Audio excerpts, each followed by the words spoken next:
The live TV, सच सबसे आगे।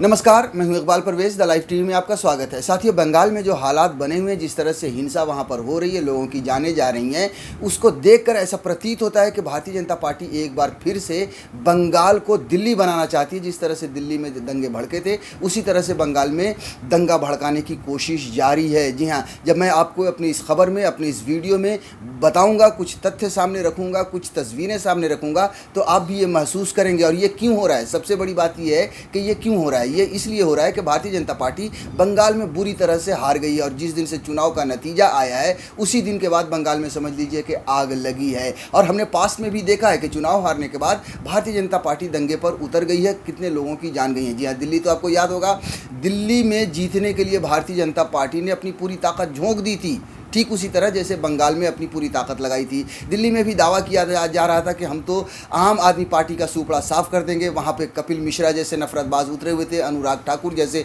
नफरतबाज उतरे हुए थे, रागिनी तिवारी जैसे नफरतबाज उतरे हुए थे। जब दिल्ली का चुनाव भारतीय जनता पार्टी बुरी तरह से हारी, तब वहाँ पर क्या हुआ कि इन नफरतबाजों के कलेजे में आग लगी। भारतीय जनता पार्टी तिलमिला उठी और उसका बदला लेने के लिए CAA और NRC को बहाना बनाया और वहाँ पर दंगे फसाद शुरू हो गए, जिसके बाद कितने लोगों की जानें गई, ये आप सब अच्छे तरीके से जानते हैं। वैसे ही बंगाल में हुआ है। जी हाँ, बंगाल में भी अगर देखें तो भारतीय जनता पार्टी पूरी तरह से अपनी ताकत भारतीय जनता पार्टी ने झोंक दी थी जीतने के लिए।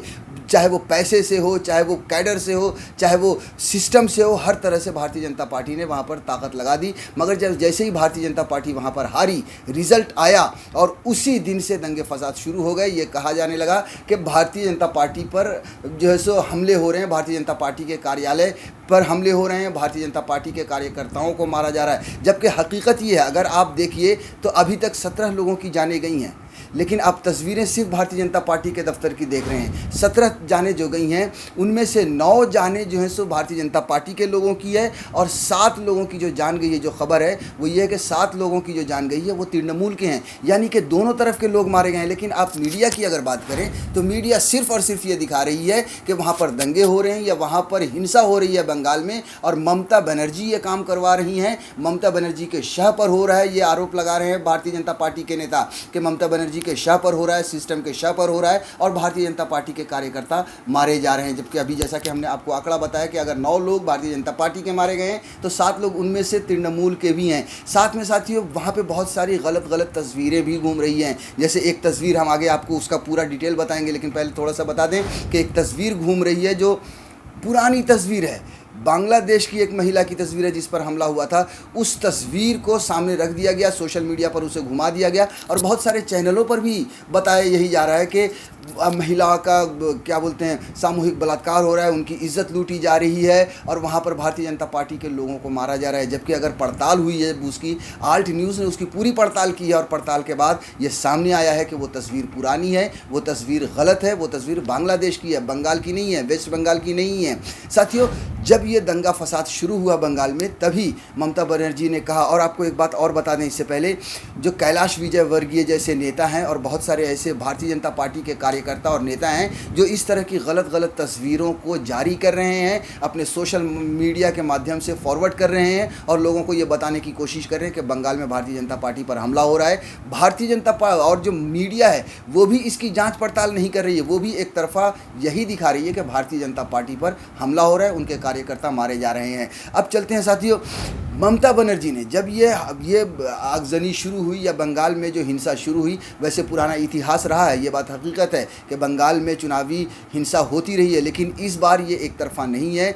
इस बार ऐसा साफ साफ दिख रहा है कि भारतीय जनता पार्टी हारने के बाद जिस तरह से दिल्ली में उसने दंगे किए थे, उसी तरह से बंगाल में दंगा करने पर उतर गई है। ममता बनर्जी ने साफ कहा है, पहले उसी समय कहा था, 2 दिन पहले ही उन्होंने कह दिया था कि वहाँ पर जो तस्वीरें भेजी जा रही हैं, तस्वीरें जो दिखाई जा रही हैं, वो पुरानी तस्वीरें हैं, वो दूसरी जगह की तस्वीरें हैं। मगर बंगाल को बदनाम करने के लिए, हमारे सरकार को बदनाम करने के लिए, तृणमूल के कार्यकर्ताओं को बदनाम करने के लिए भारतीय जनता पार्टी ऐसा कर रही है और ममता बनर्जी की बात सही साबित हो चुकी है। जी हाँ, अब हम आपको बता देते हैं उन तस्वीरों तस्वीरों के बारे में जो सोशल मीडिया पर घूम रहे हैं और भारतीय जनता पार्टी के कई अकाउंट से भी वो तस्वीर जारी की गई है बिना जांच पड़ताल के। अब थोड़ा सा उसको हम आपको विस्तार से बता देते हैं कि वो तस्वीर महिला की है, बंगाल की, जहाँ पर ज़मीन के विवाद को लेकर, जी हाँ, जो हमलावर थे वो मुसलमान थे और जिस पर हमला हुआ जो महिला थी वो हिंदू थी, ये हकीकत है। मगर वो एंगल भी नहीं था हिंदू मुसलमान का, मैं पहले आपको क्लियर कर दूं कि वो एंगल भी नहीं था हिंदू मुसलमान का, वो ज़मीनी विवाद को लेकर वहाँ पर झगड़ा हुआ था और उसके घर पर हमला हुआ था। और उसकी हम आपको थोड़ा सा डिटेल बता देते हैं। आल्ट न्यूज़ ने जो दिखाया है, बांग्लादेश में महिला पर हमले की तस्वीरें पश्चिम बंगाल चुनाव परिणाम के बाद हुई हिंसा से जोड़कर शेयर की गई है। जी हाँ, आप सोचिए कि तस्वीर कहीं और की, मारा पीटा गया किसी और को, और उसको बंगाल के हिंसा से जोड़कर उन तस्वीरों को जारी किया जा रहा है। ये एक बड़ी साजिश है जिसमें गोदी मीडिया भी शामिल है, भारतीय जनता पार्टी भी शामिल है। लोगों को बहकाने के लिए और डराने की या फिर दंगा भड़काने की एक पूरी साजिश इसमें नज़र आती है। पश्चिम बंगाल विधानसभा चुनाव परिणाम के बाद राज्य के कई इलाकों में भाजपा और तृणमूल कांग्रेस के कार्यकर्ताओं के बीच झड़प की खबरें आईं। इस हिंसा में आर्टिकल लिखे जाने तक 17 लोगों की मौत हो गई है, जिसमें भाजपा के 9 टीएमसी के 7 हैं। जी हाँ, टीएमसी के 7 लोग हैं, भारतीय जनता पार्टी के 9 हैं तो टीएमसी के भी 7 हैं, जो साफ दर्शा रहा है कि ये झड़प दोनों तरफ से हुई है, ताली दोनों हाथों ने बजाई है।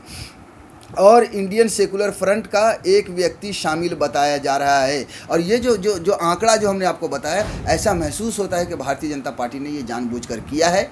हो सकता है कि उन्हीं के गुंडों ने दोनों तरफ के लोगों को मारा हो दंगा भड़काने के लिए, हो सकता है, ये पॉसिबिलिटीज़ हैं, क्योंकि भारतीय जनता पार्टी हारने के बाद जो उनसे हार बर्दाश्त नहीं है उसको छुपाने के लिए या उस पर आग लगाने के लिए वो कुछ भी कर सकती है। इस दौरान पश्चिम बंगाल की हिंसा से जोड़कर एक घायल महिला की तस्वीर शेयर की जा रही है।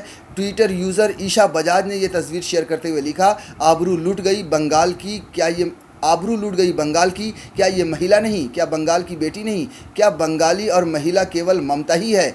धिक्कार उनको जो महिला और ममता का अब भी बेशर्मी से समर्थन कर रही हैं।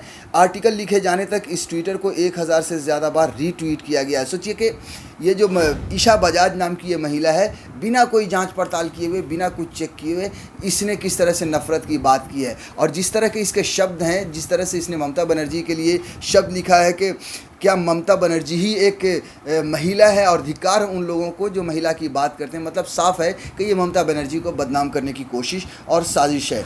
इसके अलावा ट्विटर हैंडल MLA चंदना ने भी ये तस्वीर पश्चिम बंगाल में हुई हिंसा की बताकर शेयर किया है। जी हाँ, ये MLA हैं, उन्होंने भी इस तस्वीर को उसी तरह से शेयर किया है। उन्होंने भी यही लिखा है, आबरू लूट गई बंगाल की, क्या ये महिला नहीं है। उसके अलावा एक और हैंडल है, एक और ट्विटर हैंडल है @R खंडेलवाल _BJP ने भी इस तस्वीर को इसी दावे के साथ ट्वीट की।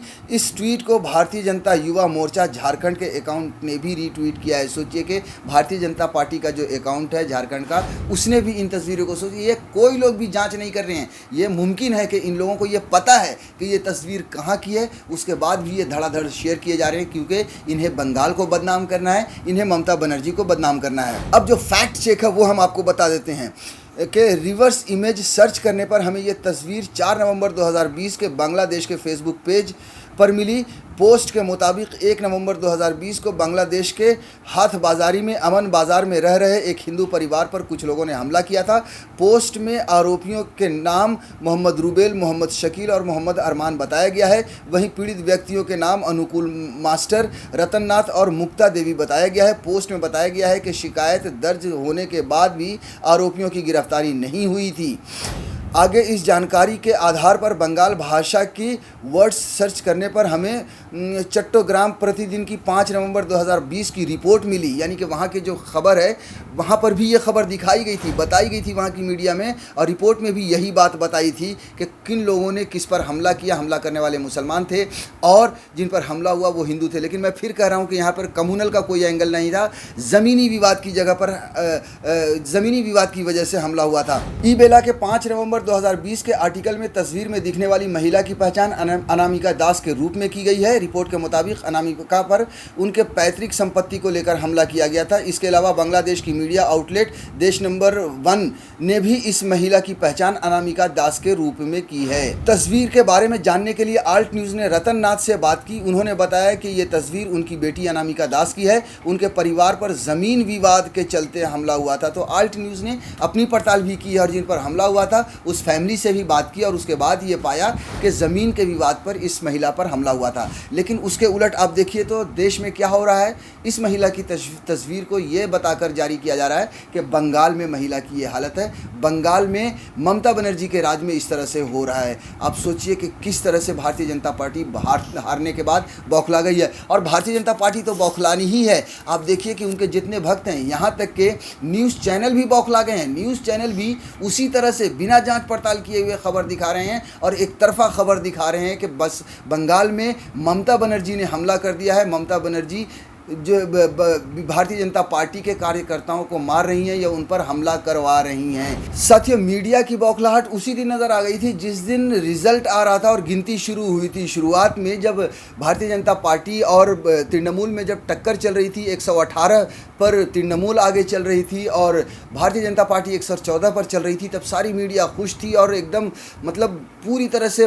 उनको लग रहा था कि आज बंगाल को फतह कर लिया जाएगा। लेकिन जैसे ही आगे बढ़ने लगा और भारतीय जनता पार्टी पीछे हटने लगी, बड़े बड़े एंकर मैदान छोड़कर भागने लगे, चैनल छोड़कर भागने लगे। और आपको बता दें, अर्नब गोस्वामी गोदी मीडिया के सबसे बड़े सरगनाओं में से एक, वो तो नज़र ही नहीं आए क्योंकि उन्हें पता चल गया था कि बंगाल में भारतीय जनता पार्टी हार रही है। आप देखिए कि किस तरह से जो एग्जिट पोल हुआ था उसमें भी हर तरफ दिखाया गया था कि बहुत कांटे की टक्कर है और भारतीय जनता पार्टी जीत जाएगी। इक्का दुक्का ही एग्जिट पोल ऐसे थे जो ममता बनर्जी को तीसरी बार मुख्यमंत्री बना रहे थे, उनके मुताबिक बन रही थी। अदरवाइज़ जितने ज़्यादातर जो एग्जिट पोल थे गोदी मीडिया के, वो सब भारतीय जनता पार्टी को जिता रहे थे या फिर कड़ी टक्कर बता रहे थे। लेकिन हश्र क्या हुआ, और जब इतना बड़ा बुरा हश्र हुआ तो इसका झटका पूरी तरह से भारतीय जनता पार्टी को लगा है। और एक बार फिर ऐसा महसूस हो रहा है कि बंगाल को वो दिल्ली बना सकती है, क्योंकि बंगाल में इस तरह की हिंसा भड़क उठी है जिसमें गोदी मीडिया उसका साथ दे रहे हैं। गोदी मीडिया बार बार ये तस्वीरें दिखा रही है कि भारतीय जनता पार्टी का दफ्तर जल रहा है